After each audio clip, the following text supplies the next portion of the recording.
নমস্কাৰ মৰমৰ ছাত্ৰ ছাত্ৰীসকল মই আজি বহু দিনৰ মূৰত দশমমান শ্ৰেণীৰ বাবে আজিৰ এই ভিডিঅ'টো প্ৰস্তুত কৰিব গৈ আছোঁ।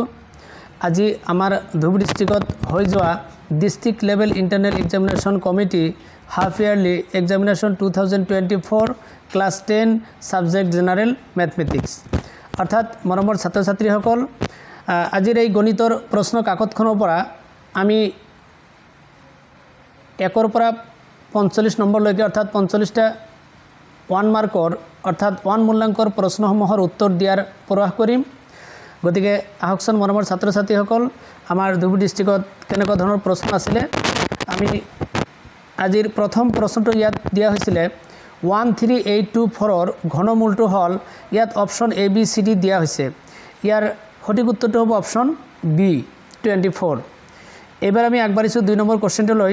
ইয়াত দিয়া হৈছে 5জন মানুহে এটা কাম 20 দিনত কৰিব পাৰে। কিমানজন মানুহে সেই কামটো 1 দিনত কৰিব পাৰিব? ইয়াৰ সঠিক উত্তৰটো হ'ব অপশ্যন ডি। এবাৰ আমি আগবাঢ়িছোঁ 3 নম্বৰ কোৱেশ্চনটোলৈ।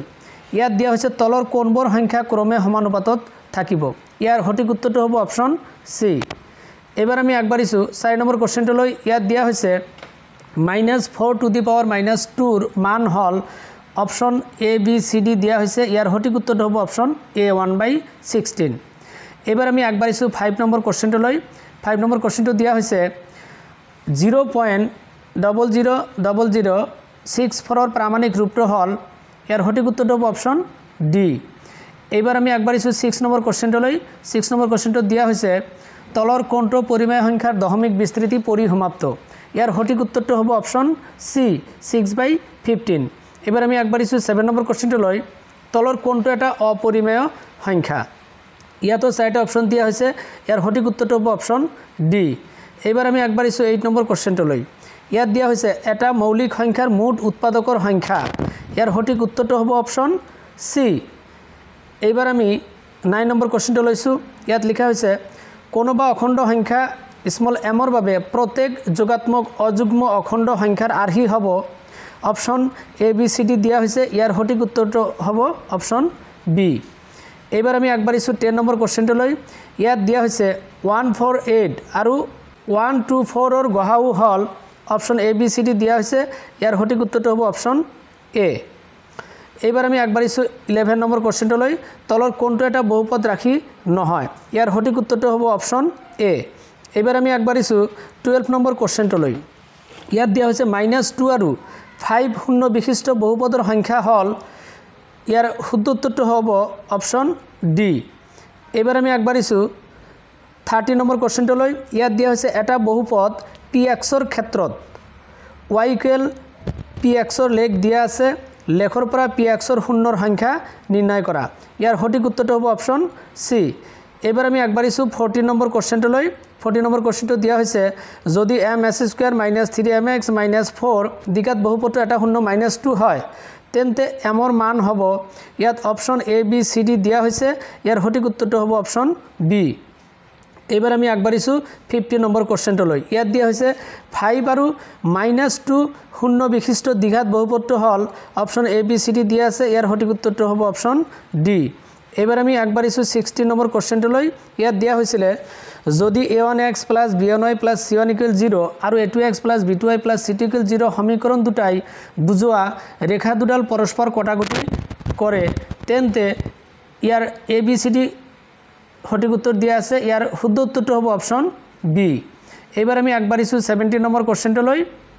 ইয়াত দিয়া হৈছে x + y = 14 আৰু x - y = 4 সমীকৰণযোৰৰ সমাধান হ'ল ইয়াত এ বি চি ডি অপশ্যন দিয়া হৈছে। ইয়াৰ সঠিক উত্তৰটো হ'ব অপশ্যন এ।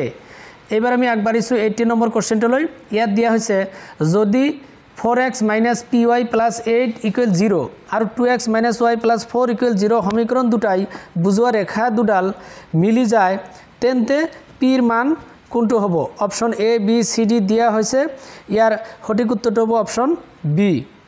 এইবাৰ আমি 19 নম্বৰ কোৱেশ্চনটো লৈছোঁ। ইয়াত দিয়া হৈছে x = 2 আৰু x = -4 ৰৈখিক সমীকৰণযোৰৰ সমাধানৰ সংখ্যা। ইয়াত এ বি চি ডি অপশ্যন দিয়া হৈছে। ইয়াৰ শুদ্ধ উত্তৰটো হ'ব অপশ্যন ডি।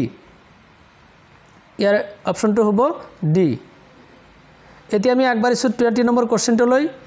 ইয়াত দিয়া হৈছে যদি x = -2 আৰু y = 5, y = mx + 3 সমীকৰণৰ এটা সমাধান হয় তেন্তে m ৰ মান হ'ব ইয়াৰ শুদ্ধ উত্তৰটো হ'ব অপশ্যন সি। এইবাৰ আমি 21 নম্বৰ কোৱেশ্চনটো লৈছোঁ। ইয়াত দিয়া হৈছে 3x² - 2x + 1/3 = 0 সমীকৰণটোৰ ভেদ নিৰূপক হ'ল ইয়াৰ শুদ্ধ উত্তৰটো হ'ব অপশ্যন এ।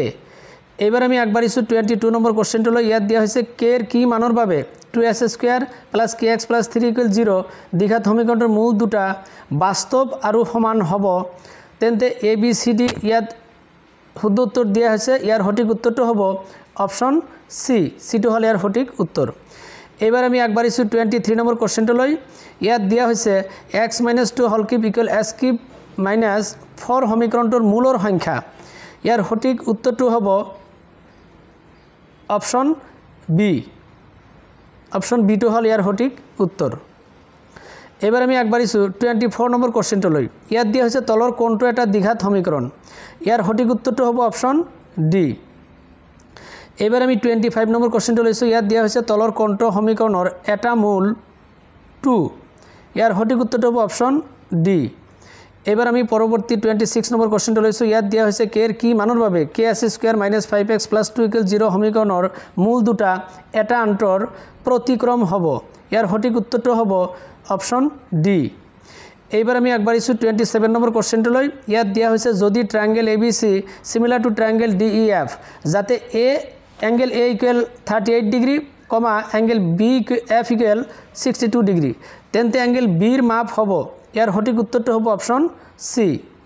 এবাৰ আমি আগবাঢ়িছোঁ পৰৱৰ্তী 28 নম্বৰ কোৱেশ্চনটোলৈ। ইয়াত দিয়া হৈছে দিয়া চিত্ৰত DE parallel to BC ইচিৰ মান হ'ব option A B C D দিয়া আছে। ইয়াৰ সঠিক উত্তৰটো হ'ব অপশ্যন ডি।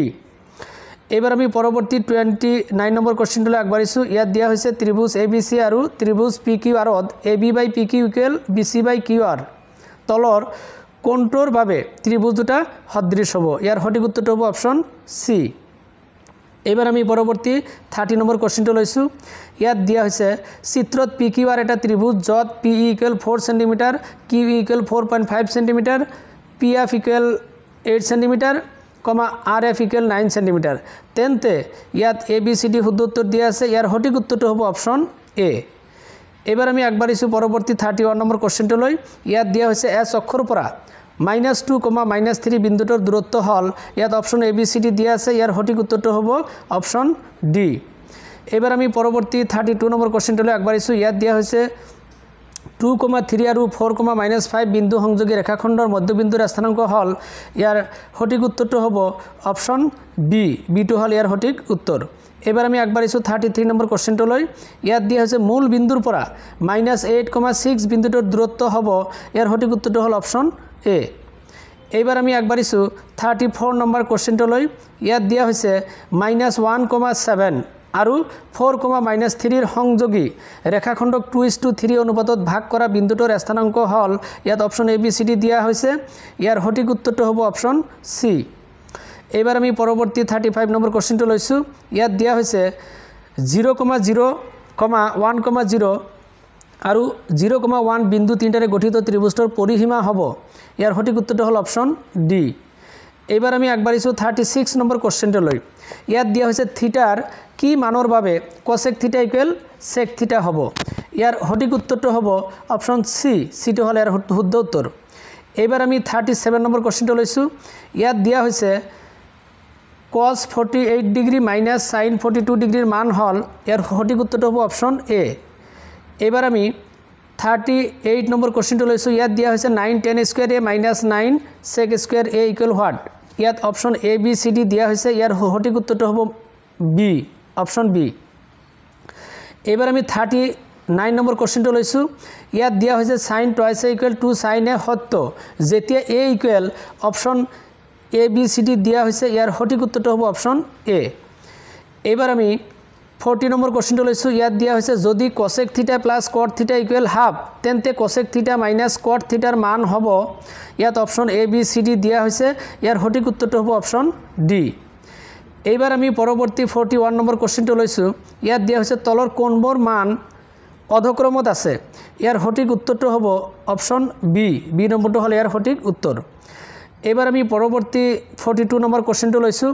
ইয়াত দিয়া হৈছে নিশ্চয়োক্তি এ √13 এটা অপৰিমেয় সংখ্যা, কাৰণ ইয়াত ৰিজন দিয়া হৈছে যদি কে এটা মৌলিক সংখ্যা হয় তেন্তে √k এটা অপৰিমেয় সংখ্যা। ইয়াৰ সঠিক উত্তৰটো হ'ব অপশ্যন এ হ'ল ইয়াৰ সঠিক উত্তৰ। এইবাৰ আমি পৰৱৰ্তী 43 নম্বৰ কোৱেশ্চনটো লৈছোঁ। ইয়াতো সেম একেই ধৰণৰ এটা কোৱেশ্চন দিয়া হৈছে নিশ্চয়োক্তি এ বহুপদ ৰাশি px = s² + 2x + 2ৰ দুটা বাস্তৱ শূন্য আছে, কাৰণ ৰিজন দিয়া হৈছে এটা দ্বিঘাত বহুপদৰ খুব বেছি দুটা শূন্য থাকিব পাৰে, গতিকে ইয়াৰ সঠিক উত্তৰটো হ'ব অপশ্যন এ। এইবাৰ আমি আগবাঢ়িছোঁ পৰৱৰ্তী 44 নম্বৰ কোৱেশ্চনটোলৈ। ইয়াত দিয়া হৈছে তলৰ উক্তিবোৰ বিবেচনা কৰা। নাম্বাৰ 1ত দিয়া হৈছে sin a + b = sin a + sin b। Number 2ত দিয়া হৈছে cos থিটাৰ মান বাঢ়ি যায় যদি থিটাৰ মান বাঢ়ে। নাম্বাৰ 3ত দিয়া হৈছে sec a = 12/5, অৰ্থাৎ ইয়াত a কোণৰ কোনো মানৰ বাবে sec a = 12/5। শুদ্ধ বিকল্পটো বাছি উলিওৱা ইয়াত দিয়া হৈছে। ইয়াৰ সঠিক উত্তৰটো হ'ব অপশ্যন এ, এইটো হ'ল ইয়াৰ শুদ্ধ উত্তৰ। এইবাৰ আমি আগবাঢ়িছোঁ পৰৱৰ্তী অৰ্থাৎ আজিৰ শেষৰ প্ৰশ্নটো 45 নম্বৰ কোৱেশ্চনটো লৈছোঁ। তলৰ তালিকাখন মিলোৱা। ইয়াত স্তম্ভ এ দিয়া হৈছে আৰু স্তম্ভ বি দিয়া হৈছে, অৰ্থাৎ ইয়াৰ সঠিক উত্তৰটো হ'ব ইয়াত অপশ্যন বিটো হ'ল ইয়াৰ সঠিক উত্তৰ। যিকি নহওক মৰমৰ ছাত্ৰ ছাত্ৰীসকল, এইখিনিয়ে আছিলে 1ৰ পৰা 45টা প্ৰশ্নৰ শুদ্ধ উত্তৰ আমি দিলোঁ। ইয়াত অজানিতে ৰৈ যোৱা মোৰ ভুল ত্ৰুটিবোৰ আঙুলিয়াই দিলে আমি পৰৱৰ্তী ভিডিঅ'ত সেইবোৰ শুধৰণি কৰিম। আৰু অন্যান্য প্ৰশ্নবোৰ কেনেকুৱা ধৰণৰ আছিলে সেইটো চাই ল'ব পাৰে। আমাৰ ধূপ ডিষ্ট্ৰিক্টত এনেকুৱা ধৰণৰ কুৱেশ্যনবিলাক আহিছিলে আৰু এনেকৈ চাব পাৰে।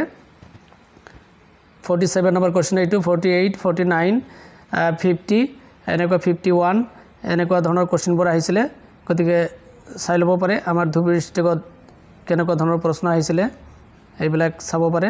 এনেকুৱা ধৰণৰ কুৱেশ্যন আহিছিলে। আমি গোটেইকেইটা প্ৰশ্ন আমি দেখাই আছোঁ এতিয়া, এইকেইটা হয়তো সকলোৱে নিজে নিজে অলপ সলভ কৰি ল'ব পাৰে। আমাৰ ধূপ ডিষ্ট্ৰিক্টত আহি যোৱা এইবোৰ প্ৰশ্ন চাব পাৰে। এনেকুৱা ধৰণৰ প্ৰশ্ন আজি আমাৰ ধূপ ডিষ্ট্ৰিক্টত আহিছিলে, সেইটো ভালকৈ চাব পাৰে। তো যি কি নহওক মোৰ ছাত্ৰ ছাত্ৰীসকল, মই আজিৰ এই ভিডিঅ'টো বেছি দীঘলীয়া নকৰোঁ। মোৰ অজানিতে ৰৈ যোৱা ভুল ত্ৰুটিবোৰ আঙুলিয়াই দিলে আমি পৰৱৰ্তী ভিডিঅ'ত সেইবোৰ শুধৰণি কৰাৰ চেষ্টা কৰিম। ধন্যবাদ।